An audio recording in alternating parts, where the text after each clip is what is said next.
All right, so let's just start our webinar. So we're going to start again, and you should be able to see us and hear us. My name is Colin Wilson, and this is Allyson Fletcher, who is my rock when it comes to HR and advice and stuff like that. And the reason why we've done this webinar is, every festive season, there's always some crazy case or something crazy comes through our business. And just when you think it can't get any better, something always trumps every year. Yeah. So this is about a bit of pre-warning of some recommendations on what to do. All right, so let me get this rocking. So we're going to go through how to set expectations around staff functions and Christmas parties, and just learn the importance of code of conduct, bullying, harassment, positive duty, Yeah. which is all about sexual harassment of today, Al. And then we're going to talk about, what to do if staff behaviours goes from bad to worse, right? So we've got to make sure that we follow a proper process, and we're open for Q&A, and we are ready to rock now. So here we go. For those who don't know me, my name is Colin Wilson. I'm the owner of Key Business Advisors. Rapped about our business. We have a great business here. We've just moved from Essendon to Niddrie, and there's 4 pillars to our business: strategy and growth, people and culture, HR advice, and we're all about leadership and training, sales training. So there's a big, I know that's probably a broad range, but there's now 13 people that work in our business, and there's a cross section of skill level that takes care of all of that. So, Allyson, talk to us about you. Well, I've been in HR also for 17 years, last 7 with you guys here, loving my work. And I've been in all sorts of industries, so from healthcare, construction, automotive, lots of different industries before I came. And then obviously we have a plethora of clients from different variety of industries since I've joined 7 years ago. Love helping clients. Yeah, we love what we do as well. Yep, beautiful. Okay, so our mission in our business is always about taking business good to great, because that's what we do, and it's all part of the book of Jim Collins, How to Build That Level 5 Leadership Within a Business. But I think the big one for me is our purpose to take our customers on a journey to help them improve their business through all aspects of employee engagement and performance. We know if you've got a really good engaged team, the performance just automatically happens, which is what every business wants.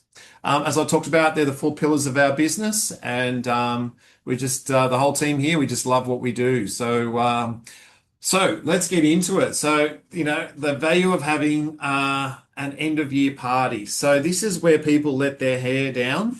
And this is where, especially when it's got a bit of alcohol that's involved. Yep. This is where we want to make sure that we just on our best behaviour. So if you think about the Wolf of Wall Street, you just can't do the things that were in that movie of today. No. But believe it or not, it still happens. So we hope we're entertaining you. But I think what we've got to do is, it is all about celebrating the year that you've had. It's all about reflecting on company achievements, engaging and thanking your team for the great work that they've done. It's also about your clients and suppliers as well, because without them, especially for us, we rely on, you can't have a business if you haven't got customers, and also our suppliers as well. Staff appreciation goes a long way. It's all about having fun, and we want to make sure that, there's a bit of reward for effort, with the employer. So, so it is very exciting, and thank you for the kind messages that are coming through, which is great. All right, so and when we go to our first topic, Al, this is about how to set expectations around our Christmas party, right? So it's about how do you set that? So I'm going to get you to take us through this, Yeah, please. absolutely. So setting expectations, and it's really important as a business to make sure that you make the invite really crystal clear and set out the expectations. So fantastic, it's a party. Everyone wants to let their hair down and have fun, but you need to set the expectations up front as well. Don't just think that people will respond or be responsible, because, especially if you add alcohol to the mix. And as Colin said, we have every single year, without any doubt, we have at least one sexual harassment claim come through due to a Christmas party that's gone wrong. Make sure you have a finish time, not just a start time, but a finish time on your invites. Make it really clear that the work function is only between this time and this time. If people want to continue on afterwards, that's not a business function, that's a personal thing, and then that will help remove liability. And I can explain that. I'll give an example a little bit along the way. Location of the event, make it suitable. Obviously, it's not going to be, you don't want to go to somewhere that's R-rated or something. It has to be suitable for everyone in the team. Outline the expectations of the staff behaviour and their responsibilities as well. Make sure that you are over your responsibility as an employer. Here's a big one that not every employee or employer likes. Make sure you have a limit on the alcohol consumption as well, and that will help protect the business. With regards to any gifts that are given, make sure that they're in line with the code of conduct. Again, R-rated gifts or your Kris Kringles are not suitable, and just be mindful of that. Colin mentioned the sexual bullying and harassment. Now, we won't go into it today, but there are legislation changes that are coming up on the 1st of December, except for Queensland, which is already in place with regards to positive duty. And that covers sexual harassment and bullying, etc. And that is if someone needs some support in that line, just reach out to us and we can organise a free 15-minute consult. And obviously, what is the purpose of the party? Obviously, you've gone through end of year, let's celebrate, make sure it's a fun event, but, acknowledge all the good that has happened for the year as well is really important. Yeah, so important. I think the big one is that if I can give you the tip, like we see it, the owners or a manager goes out with the staff and to all hours of the morning and they pay for the alcohol. And then when something goes wrong, so even though if I've got an invitation that says start and finish time, if I'm a manager or a business owner and I'm paying for the alcohol all the way through, it continues, and something happens, then it is on me. It's my responsibility or the manager's responsibilities. It blurs the lines as well. So if there's a claim, and we had one 2 years ago, which was quite a significant claim. It was a sexual assault allegation made from one employee against another. And the only thing that protected the business was that it happened after they'd left the first venue, which was there was a closed time. It was very clear that the time had closed, and the owner said that, thank you, the business, the Christmas party is over. Finished. That's the only reason why that claim didn't get through. So if they didn't have that time, then she would have been up for both Fair Work and work cover claims as well. So it's just really important and that's what we're trying to do, is just educate you about how it works. So as it says there, staff and client function are no different to expected behaviours, as this is all about your company brand and representation. So even though I might be, I've got to watch what's going on, but also how we treat other people. So again, we've seen a Christmas party go pear-shaped where the staff are harassing, the company staff are harassing the staff at the venue. And again, that's instant dismissal as far as I'm concerned. Code of conduct and, obviously you've got to have an investigation, and Allyson will go through all of that, stand down pending an investigation. But again, this goes back to your staff represent your brand. So if they go a little bit off the rails, then I think it's really important that especially if you've got a staff function that you've booked it under a company name, then I think it's really, really important. Wearing branded. Absolutely. Yeah. So again, that's about making sure that we treat everyone through care and respect. Okay, so Allyson just talked about the Christmas party. So we have an example here: start time, finish time.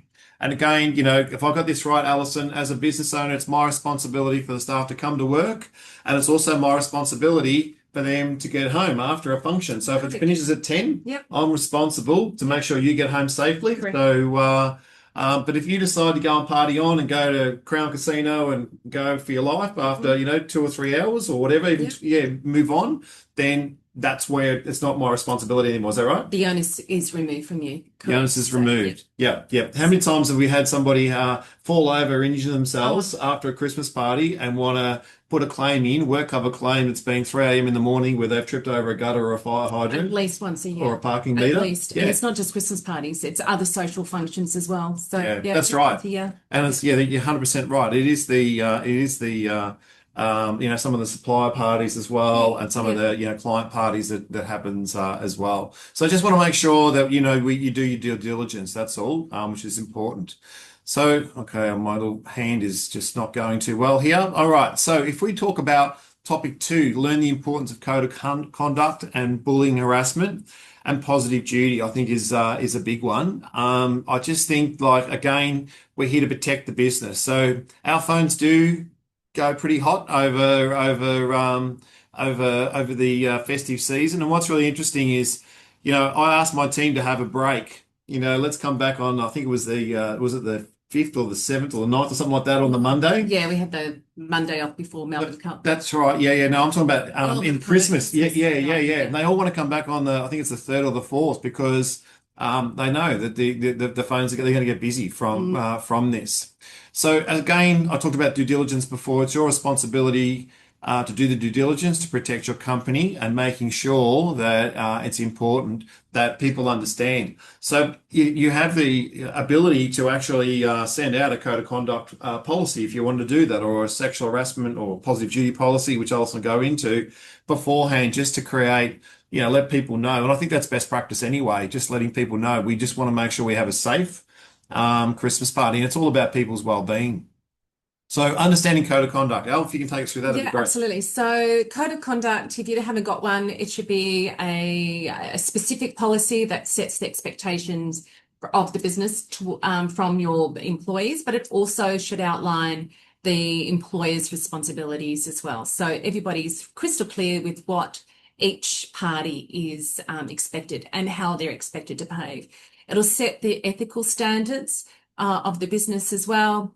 Employees should always agree to the code of conduct from onboarding, so from engagement, and it makes disciplining them afterwards a lot easier if there's breaches of the code of conduct. So without that, and you've onboarded staff, if you don't have it, it's a lot more difficult to be able to performance manage. And we've all had a situation, I'm sure everyone online today has had a situation where you've had a difficult situation to deal with. The more documentation that has been signed and agreed on by the employee and understood, the lot easier it is to performance manage them from that. It holds the employee accountable for their behaviour and their conduct, and you can outline the importance also of the integrity and respect for all the employees, which is a really big one as well. And we're massive on, maybe some sort of HRIS system. We recommend Enable HR or Employment Hero. But what's important is, you can send a, code of conduct. Hey, we're having a Christmas party coming up. I just want to acknowledge that you read and understood code of conduct. They can go to somebody's mobile phone, they get an email to log in and just check that. Just a refresh. Just a refresh. And I think it's important. It's always, when something goes wrong, oh, I should have done this or I should have done that. But yeah, our encouragement is and recommendation is to really get some of this in place. Okay, all right. Come on, there we go. All right, so can I go through this one? You can. I do like this one. Yeah, yeah, yeah. So this is talking about just the legislation covering bullying, harassment, and discrimination. So as we know, Fair Work came in 2009. It was all introduced, and that's all about making sure that we have a fair workplace. That's what it's about, and that's probably around. This is a legislative framework. That's around making pay rates and awards and lots of stuff. Is done correctly. Then we've got this age discrimination. So again, we're working with some businesses that have got 4 generations, in the business, the baby boomer, the Gen X, the Gen Y, the millennials, and now we've got the alphas coming through. So if you put a 16, 17-year-old on, you've actually might have even 5 generations coming through to your business. One thing I can assure you is the language that an older person uses to a younger person is totally different. So different. And it's also communication is totally different as well. So again, we need to take all of that into perspective. And I'll tell you, the younger generation know this legislative framework better than the older generation. So which we know.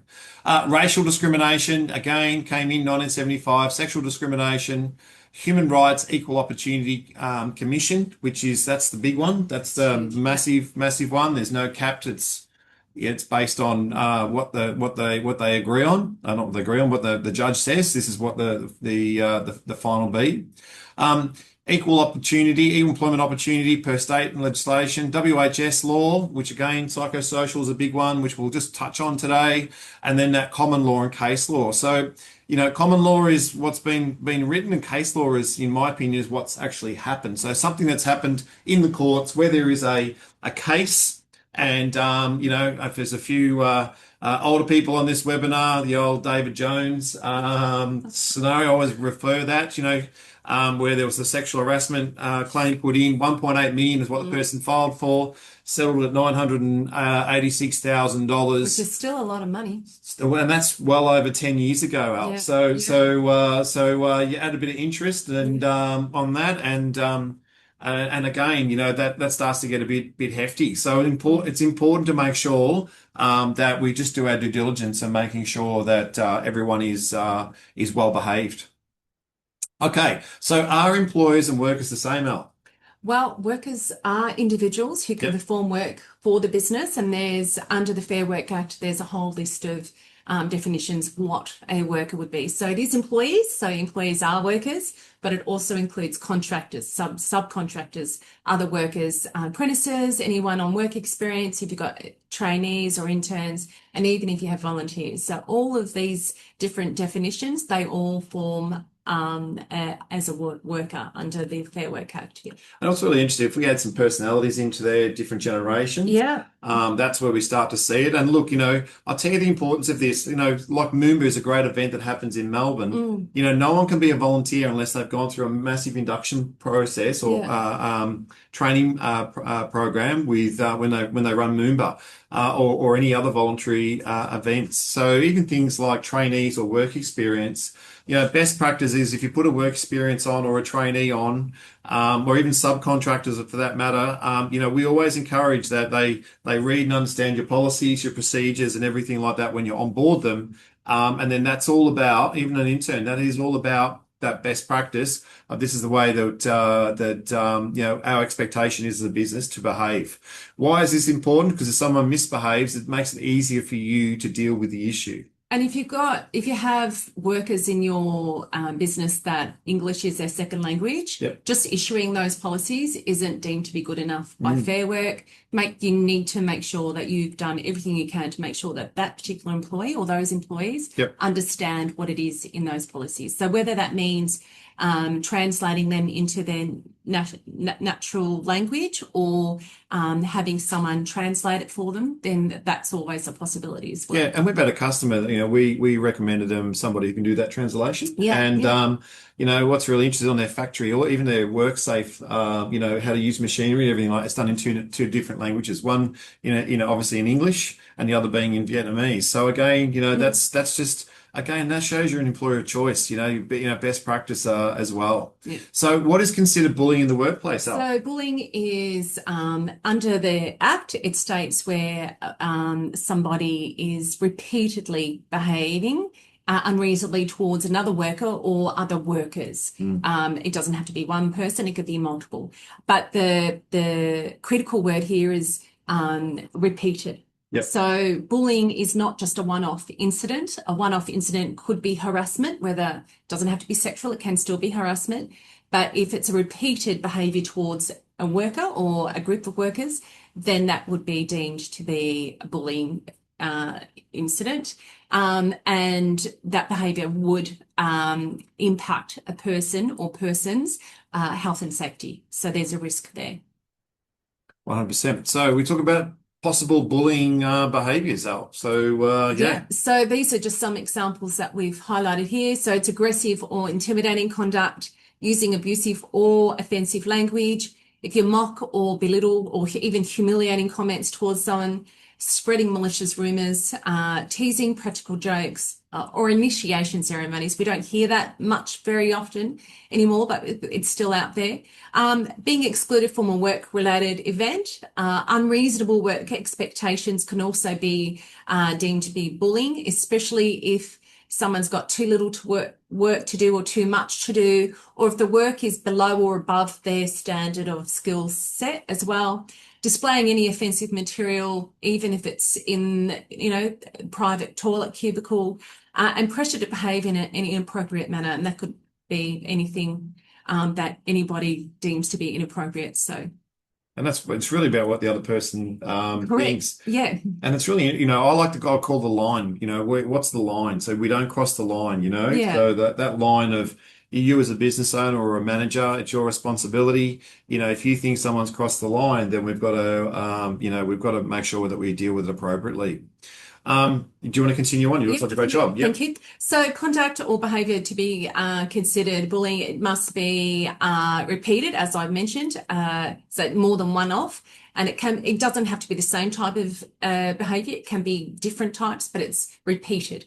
It has to be deemed to be unreasonable from the other person, and it can also create a risk to the health and safety of that particular worker. It does not, and this is where a lot of employees try to submit claims.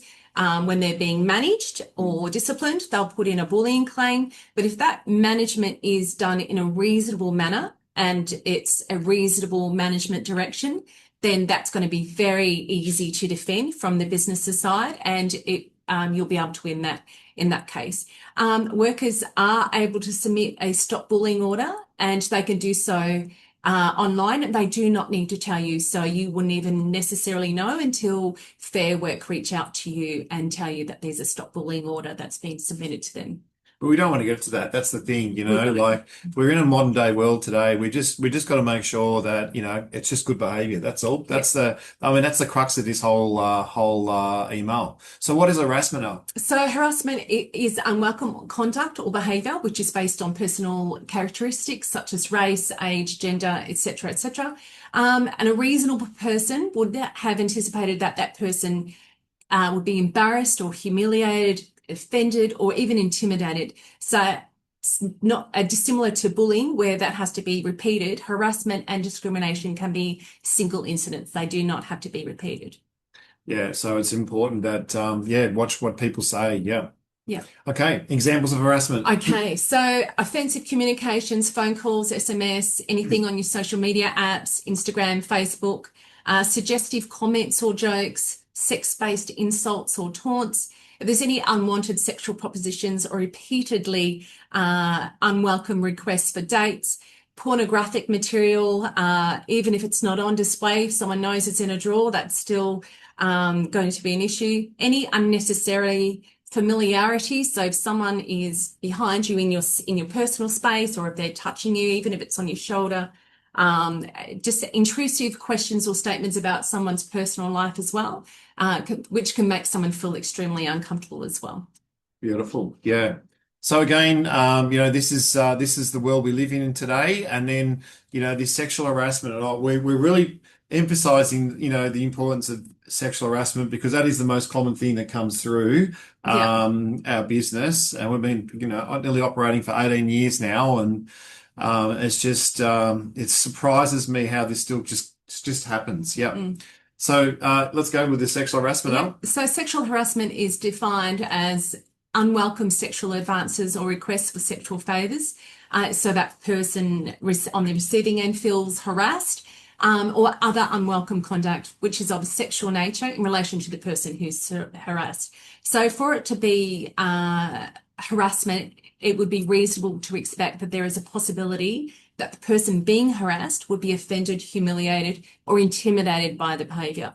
So that means whether the behaviour is sexual harassment is going to depend on how a reasonable person would interpret that behaviour in that situation. So behaviour that is sexual harassment in one situation may not be in a different situation. So that you might have, for example, a couple of employees who are dating each other, and we always recommend putting something in your policies with regards to personal relationships within your policies so that you're protected, and then that's a bit more protection for the business.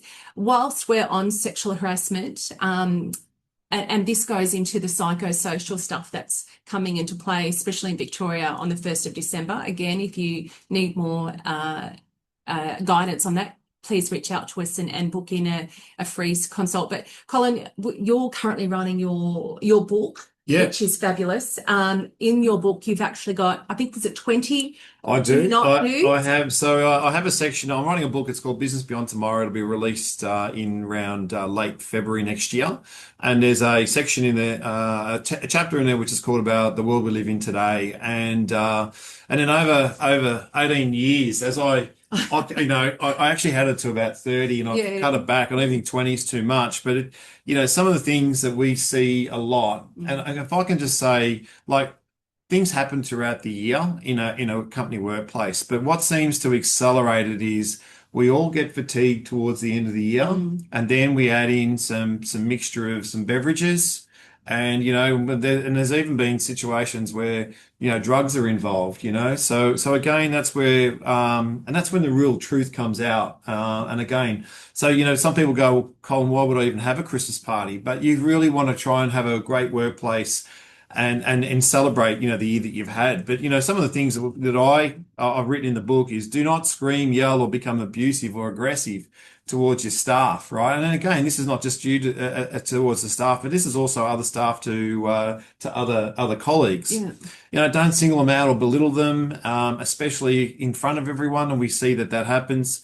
Don't be aggressive, bully, harass, or make any sexual comments. Don't reference body parts. That's a big one. Oh, that's Body huge. parts, tattoos, So, show us your tattoo, all that sort of stuff, or sexual favors. I'm saying this, but as I'm reading these out, I can go and name a case where, a person's texting a person saying he wants to have sex with them and walks back to their house after the Christmas party at all hours in the morning. But all that's recorded, and what comes from it is the disruption to the business of trying to deal with it. So, and again, I think it's really, really important, as Allyson said, making sure that, you're not taking drugs or there's no drugs on the actual, on the premises.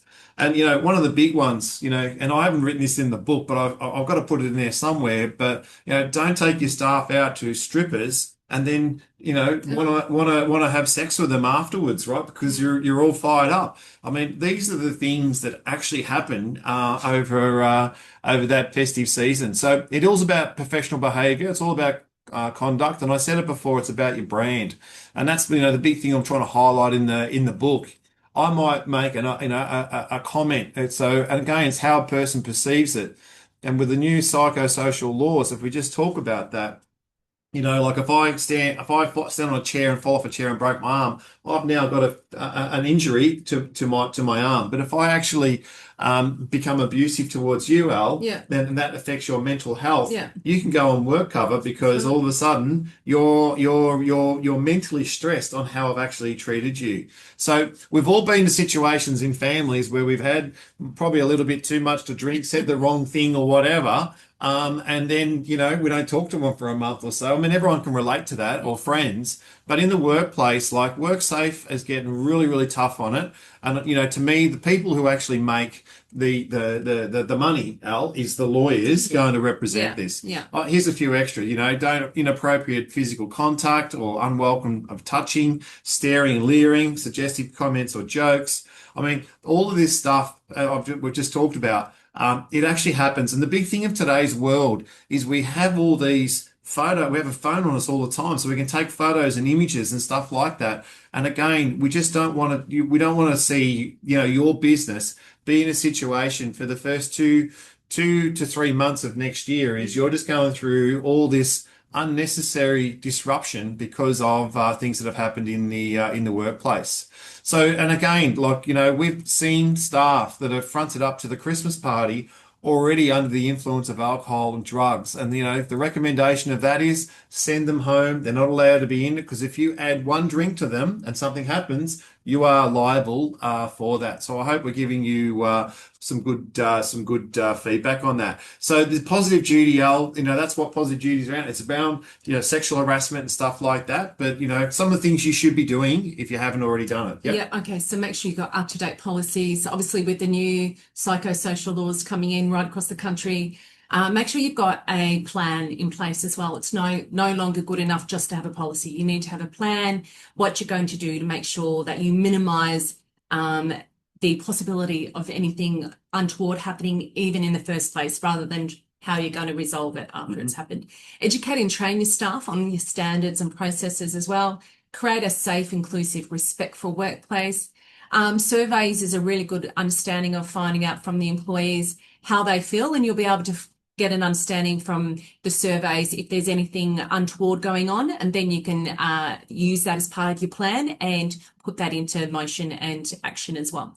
consider providing flexible workplace arrangements or rosters. And this is something all of us Victorian employees and employers will understand at the moment. The government is trying to enforce, at the moment, it hasn't gone through, but they're trying to enforce a minimum 2-day work from home.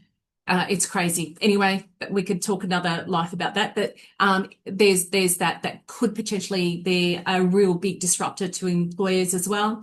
Ensure that your workers have a work-life balance. Don't phone them after they've already finished 3 hours later, ask them to do something. It can wait till the morning unless it's absolutely urgent. And that's the part of that right to disconnect legislation that came in a couple of years ago as well. Have a positive safety culture. Make sure you've got everything that you can possibly do to make sure that your employees and workers or your workers are safe.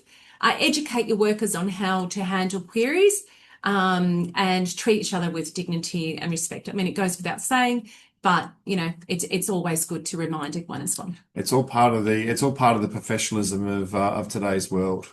And look, if we understand, today's world of work, Al, Cover. Yep. yeah, the work cover.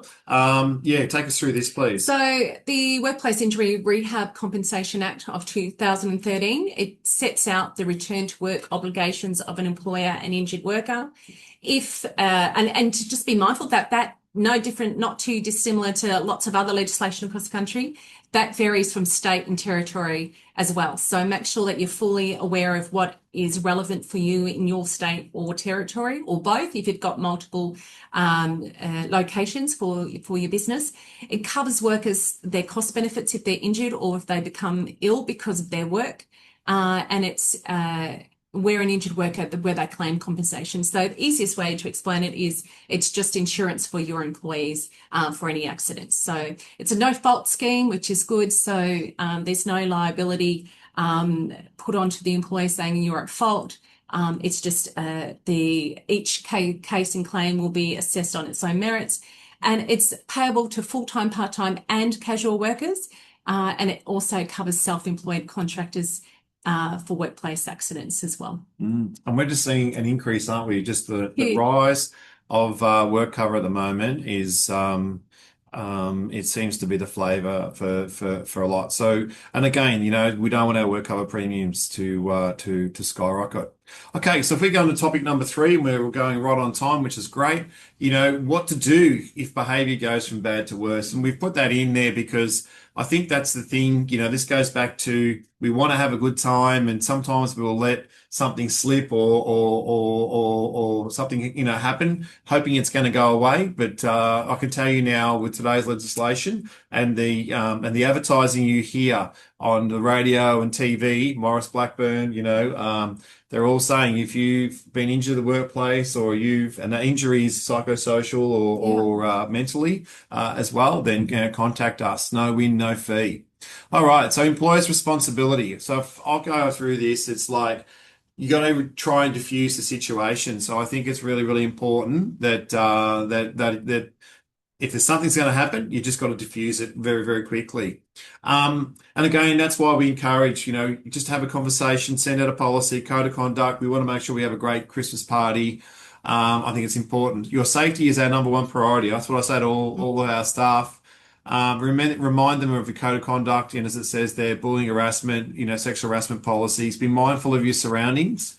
Again, don't get into heated conversations or confrontation. And if you're in a venue, call for security if there's some issues, and call the police if needed. And we do have a case where a police were called because a staff member was aggressively towards another staff member, which we see on TV of the venue. It's not okay to do that because they refuse to serve more alcohol. Yeah. Send that person home in an Uber or a taxi, and just want to make sure that everyone's okay. I think it's really, really important. The bottom line is employers, that's us. We need to be responsible. So we need to make sure that we're responsible for the outcomes that we do. And Allyson spoke about before about limiting the alcohol. Well, we love a drink, we love our alcohol, we love to have a good time, but we just don't want to go from the point where people are intoxicated. And again, there are a lot of companies out there that'll probably watch this webinar that have young apprentices, right? So they've gone from school into the workforce. and probably can only handle one or two drinks, but they keep up with some of the other guys, and we see that again that can come from create some trouble. So some case studies, some functions and Christmas parties that have come through to our business with clients in trouble. So, Al, have you got any top of mind that you want to share? I've got one. Yep. Okay, well, I've already shared about the sexual harassment. That was a really big one 2 years ago. And it's a lot of time and effort. So this particular employee submitted both a fair work claim and a work cover claim. And thank goodness the employer had set the rules of the party, the function, and the harassment didn't actually occur until after the first function, until the official business Christmas function had ended. And that's the only thing that protected her in the business. So the employee who did the sexual harassment, and there was lots of evidence to corroborate what he had done, including text messages. He did get charged by the police, and now he has a record just for his behaviour. And it was purely because he had drunk way too much, and he was drinking spirits as well. He was buying his own. So this particular employer did not provide any alcohol at all, but there was still alcohol being drunk at the Christmas party. But the only thing that saved her, even though that occurred, was that She wasn't paying for it. Yeah. she wasn't paying for it, but that's not what really saved her. What saved her was it was clear a cutoff had occurred. Yeah. Yeah. So the business was protected, but it took about 3-4 months for us to get through both of those claims. And it was a lot of stress for her and a lot of money as well. So if she didn't have that in place, she would have been copping a lot more. So she would have had both a fair work and a work cover claim as well. So. Yeah. Case study I've got happened last year was the client had a home party. So they had their Christmas party at home. Ah, yes. So and it was it was open slather with alcohol, spirits, and all the above. And one particular person just went a little bit rogue towards the end when they wanted this person to.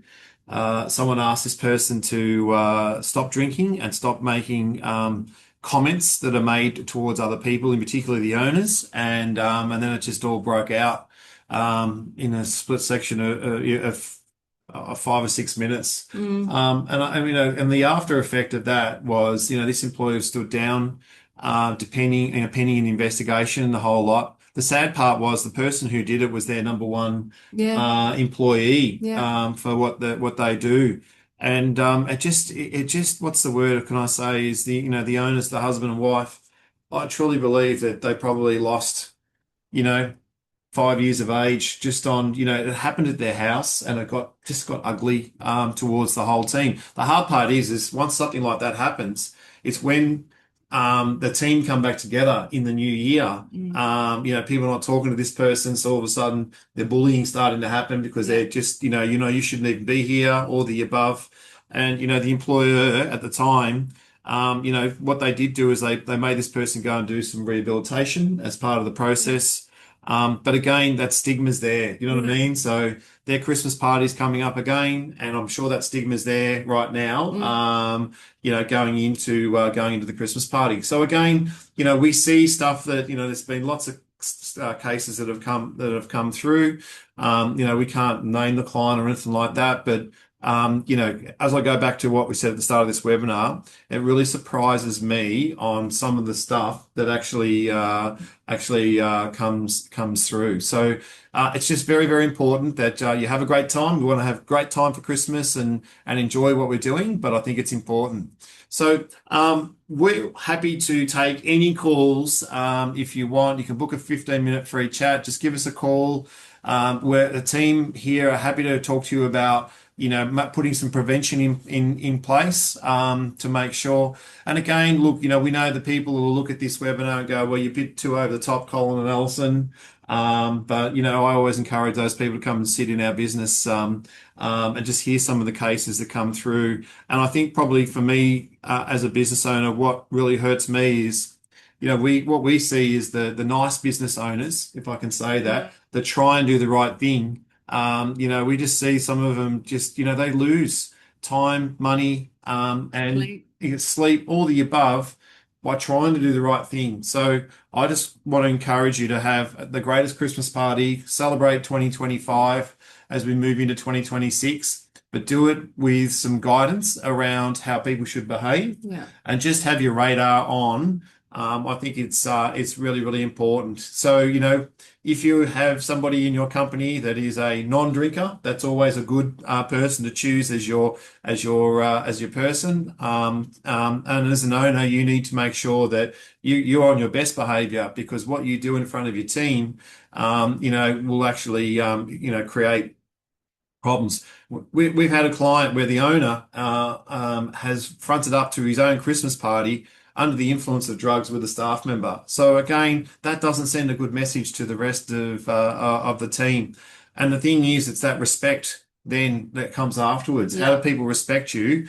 And if you want to be an employer of choice, then we want to make sure that you do that.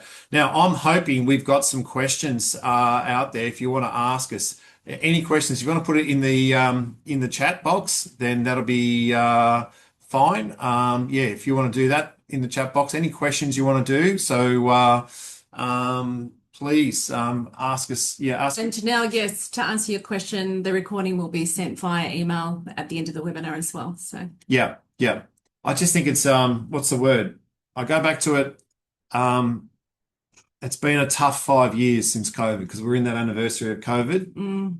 And we see lots of businesses that, are going well. And we also see lots of businesses that are struggling as well. The last thing you need is, if you're, doing it a bit tough, is this unnecessary disruption to your business. No business wants disruption, I should say that. But, in particular, we want to make sure that, you create a good workplace. You want to keep your staff. Staff retention is everything. So again, it's about that right behavior. Okay, so yeah, if we've got any questions, feel free to put it into the chat box. And we'd love to answer any question you want, or feel free to contact us at Key Business Advisors. We have some downloads if you want to download some more information. Just go. No, it's not there. no, but you're sharing the screen and Oh, that's what I'm doing. Thanks, Al. Yes, of course I am. Yep.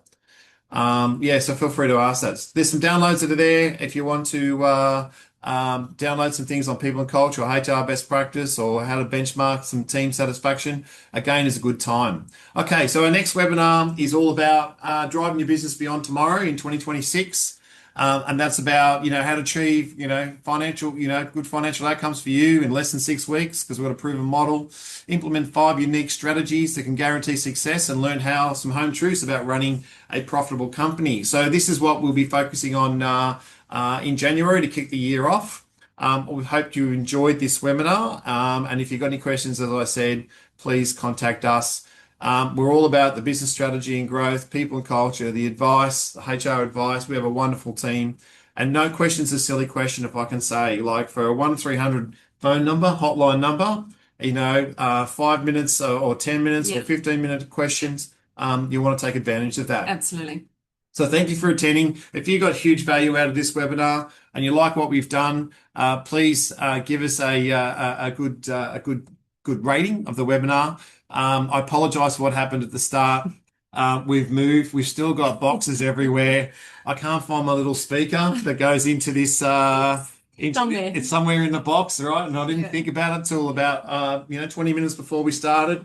So, but we got through it in the end, and thank you very much. Thanks for your patience. Yeah, and probably lastly, we want to wish you all a great end of year celebration. Enjoy the time with your staff, because your staff are like your family. And we've got a couple of questions. All right, so I'm just going to. What I will do is I'll unshare, and then we'll answer some of these questions.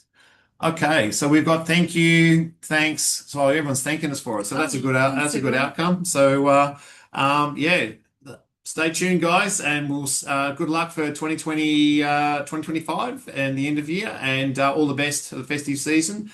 And we'll see you in 2026 with our first webinar. Bye, everyone. Thank you very much. See ya. Bye. Bye.